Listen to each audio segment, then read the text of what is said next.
नमस्कार दोस्तों, मैं राज एक बार फिर से आपका स्वागत करता हूं आपके अपने YouTube चैनल में। तो दोस्तों, आज की इस वीडियो में बात करेंगे हम रैंकिंग टेस्ट की। रैंकिंग टेस्ट के इस वीडियो में हम लेंगे इसके क्वेश्चंस। तो देखिए दोस्तों, आज की इस वीडियो में हम पढ़ेंगे दाएं से या बाएं से स्थान ज्ञात करना, यानी कि दूसरी तरफ का स्थान ज्ञात करना। यानी हमें वो दे देगा कि आगे से ये स्थान है तो पीछे से क्या होगा, या हमें वो दे सकता है कि पीछे से ये स्थान होगा तो आगे से क्या स्थान होगा इसका। ठीक है, और इस तरह के क्वेश्चंस को सॉल्व करने के लिए आपको सबसे पहले मैंने क्या बताया था, पंक्ति में कुल कितनी संख्या है वो आपको पता होना चाहिए, और वो कैसे निकालेंगे वो हमने बेसिक वीडियो में सीख लिया है। तो दूसरी तरफ का स्थान ज्ञात करने के लिए, यानी दूसरी तरफ का स्थान निकालने के लिए एक छोटा सा फॉर्मूला है, वो आपको बता देता हूँ। वो ये है, तो कुल संख्या जो उसने हमें दी होगी उसमें से हमें माइनस करना पड़ेगा दिया गया स्थान, यानी कि जो उसने हमें एक पोजीशन दे रखी होगी उसको कुल संख्या में से माइनस करेंगे और जो संख्या आएगी उसमें हमें एक प्लस करना पड़ेगा, तो हमें दूसरी तरफ का स्थान निकल आएगा।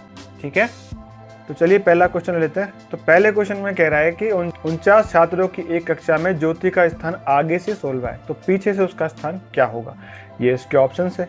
अब देखिए हमें क्या करना है कि जो टोटल बच्चे हैं उसमें से ज्योति के स्थान को माइनस करना है। तो ये इसका फॉर्मूला आ गया।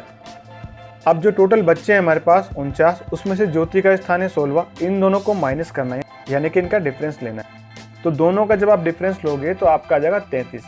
तो 33 में से एक जोड़ना पड़ेगा तो हो जाएगा 34, यानी कि जो ज्योति का पीछे से स्थान है वो हो जाएगा 34, जो कि ऑप्शन नंबर 1 में। ठीक है, तो चलिए नेक्स्ट क्वेश्चन ले लेते हैं। तो देखिए इस क्वेश्चन में कह रहा है कि 28 छात्रों की एक पंक्ति में राज दाएं से 12वें स्थान पे, तो बाएं से राज का स्थान बताओ। तो अब आप आराम से बता सकते हो कि इसका बाएं से स्थान क्या होगा। ये इसके ऑप्शन है। तो जब इस 28 में से 12 माइनस करेंगे तो आ जाएगा हमारे पास 16, और प्लस 1 करना पड़ेगा तो कितना हो जाएगा हमारे पास 17, जो कि ऑप्शन नंबर 4 में है, और ये हमारा आंसर है। ठीक है, बहुत ही आसान है। तो चलिए नेक्स्ट क्वेश्चन ले लेते हैं। तो देखिए इस क्वेश्चन में कह रहा है कि 50 छात्रों की एक पंक्ति में पायल का स्थान बाएं से 16 है, राहुल उससे 10 स्थान दाएं हैं, तो पंक्ति में राहुल का बाएं से स्थान बताओ। ठीक है, तो इसमें कंफ्यूज मत होना कि 10 स्थान दाएं किधर होगा, ये हम बेसिक कॉन्सेप्ट में कर चुके हैं। ठीक है, तो ये इसके ऑप्शंस आ गए। जैसे मान लीजिए वो लाइन है, तो इस लाइन में तो पायल जो है वो बाएं से 16 है, तो आप मुझे बताओ कि इस लाइन का बाएं किधर होगा, इधर की तरफ। ठीक है, यहां से 16वें नंबर पे होगी पायल, ये हमने लिख दिया। इसके 10 स्थान दाएं, तो 10 स्थान दाया किधर होगा इसका, इधर की तरफ। ठीक है ना, तो 10 स्थान आगे यहाँ पर, तो यहाँ पर कौन है, राहुल, और 10 स्थान आगे मतलब 26वें नंबर पे होगा। तो देखिए बाएं से इसका नंबर में मालूम चल गया है कि 26 है, तो दाएं से बताना अपन को। और टोटल स्टूडेंट कितने, 50। ठीक है, तो 50 माइनस 26 बराबर 24, प्लस 1 यानी 25, तो ये हमारा आंसर हो जाएगा 25, जो कि ऑप्शन नंबर 1 में। ठीक है, बहुत ही आसान है।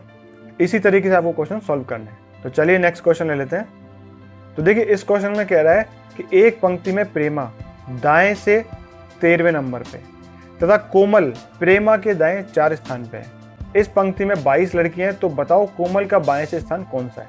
जब भी आप क्वेश्चन पढ़ते हो तो बाएं दाएं का बहुत ध्यान रखना बनाते समय, अगर थोड़ा सा भी मिस्टेक हुआ तो क्वेश्चन सारा गलत हो जाएगा। ठीक है, और ये आपसे गलतियां नहीं हो इस टाइप की, इसके लिए आपको क्या करना है, जितने ज़्यादा क्वेश्चन प्रैक्टिस हो सकते हैं वो करना है। इसीलिए मैं भी 3-4 वीडियो बना के डालता हूँ, ताकि आपको जितने भी टाइप के क्वेश्चन है उनकी समझ आ जाए।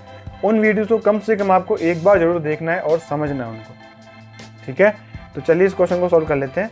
ये इसके ऑप्शन आ गए।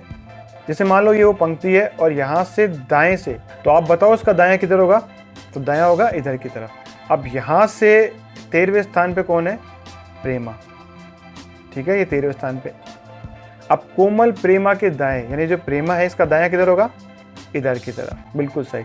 यहाँ से 4 स्थान पे, यानी कि यहाँ पर बैठी है कोमल, और 4 स्थान इसका मतलब इससे कम होगा, माइनस होगा, ध्यान रखना ये चीज़। और दाएं से जब उसने स्थान दिया है तो दाएं से बढ़ते क्रम में जा रही है, और जब भी वो क्वेश्चन में हमें दाएं से दाएं देता है तो वो संख्या में माइनस करनी पड़ेगी। यानी कि ये जब इसके दाएं है तो कितने नंबर पे, ये 90वें नंबर पे।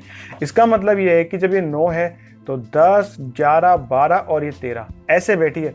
यानी कि ये जो संख्या है हमारी, ये इधर से बढ़ती हुई क्रम में जाएगी अगर उसने दाएं से बोला है तो। ठीक है, इस चीज़ को ध्यान रखना, इसमें मिस्टेक मत करना। तो इस पंक्ति में 22 लड़कियां हैं और बाएं से कोमल का स्थान बताना है। तो दाएं से कितना है, 9वां स्थान है, तो बाएं से आप बता सकते हो। तो टोटल में से आप 9 माइनस करोगे, जब 22 में से 9 माइनस करोगे तो कितना हो जाएगा आपका 13, और 13 प्लस 1 बराबर 14, यानी कि ऑप्शन नंबर 2 ये आपका आंसर है। ठीक है, इस क्वेश्चन में मिस्टेक मत करना कि दाएं से 13वें स्थान पे दे रखा है और उसके दाएं, तो वो संख्या माइनस होगी। अगर इसी तरीके से क्वेश्चन में दिया होता है कि बाएं से 15वां और उसके बाएं, तो वो संख्या माइनस होगी। ठीक है, उम्मीद करता हूं कि क्वेश्चन आपको समझ में आ गया होगा। तो नेक्स्ट क्वेश्चन ले लेते हैं।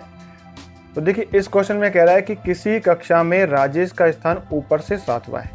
ठीक है, उसी कक्षा में राकेश का स्थान ऊपर से 15वां है तथा नीचे से 21वां स्थान है। तो राजेश का नीचे से स्थान बताओ। ठीक है, ये इसके ऑप्शंस आ गए। अब देखिए, हमने बेसिक कॉन्सेप्ट में क्या सीखा था, किसी भी लाइन में सबसे इंपॉर्टेंट क्या चीज होती है, उस लाइन की संख्या, यानी उस लाइन में लोग हैं कितने, वो सबसे पहले हमें निकालना है। इस क्वेश्चन में हमें कहीं पर भी ये नहीं दे रखा कि इसकी टोटल संख्या कितनी है, तो सबसे पहले हम टोटल संख्या निकालेंगे। ठीक है, तो इसमें टोटल संख्या कैसे निकालेंगे वो आप आराम से निकाल सकते हो, वो अभी हमने सीखा है। देखिए कैसे, तो जैसे मान लीजिए ये एक लाइन है और इस लाइन में राजेश जो है वो ऊपर से 7वें नंबर पे, ऊपर से मतलब इधर से, तो यहाँ से 7वें नंबर पे आ गया राजेश। उसी कक्षा में ऊपर से यानी इधर से ही 15वें नंबर पे है कौन, राकेश, और नीचे से 21वें नंबर पे, यानी कि ये जो राकेश है, यानी कि ये जो राकेश है ये नीचे से यानी इधर से है 21वें नंबर पे। ठीक है, तो टोटल संख्या कैसे निकालोगे, क्या फॉर्मूला था, ऊपर से स्थान प्लस नीचे से स्थान प्लस, इन दोनों को प्लस करके 1 माइनस करेंगे। तो राकेश का हमें ऊपर से स्थान मालूम है 15वां, नीचे से स्थान मालूम है 21वां, तो दोनों को जोड़ देंगे, कितने आ जाएगा 36, माइनस 1 बराबर 35, यानी 35 टोटल लाइन में बच्चे हैं। अब 35 बच्चों की लाइन में राजेश का स्थान ऊपर से 7वां है, तो नीचे से आप निकाल सकते हो, मैंने अभी बताया था आपको। इस 35 में से 7 को माइनस करेंगे तो कितना आएगा 28, प्लस 1 बराबर 29, यानी कि नीचे से इसका 29वां स्थान होगा ऑप्शन नंबर 3 में। ठीक है, इजी सा ही क्वेश्चन था, उम्मीद करता हूँ आपको समझ में आ गया होगा। तो चलिए नेक्स्ट क्वेश्चन ले लेते हैं। तो देखिए, इस क्वेश्चन में कह रहा है कि छात्रों की एक कतार में राम बाएं से 11वें स्थान पे है, शीला दाएं से 5वें स्थान पे है, दोनों के स्थान आपस में बदल लेने पर राम बाएं से 25वां हो जाता है। तो बताओ अब शीला दाएं से किस स्थान पे। ये क्वेश्चन भी बहुत इजी होते हैं। अब देखिए, इस टाइप के जो भी क्वेश्चन है जिसमें स्थान चेंज हो रहा है, वो सारे क्वेश्चन हम लेंगे नेक्स्ट वीडियो में।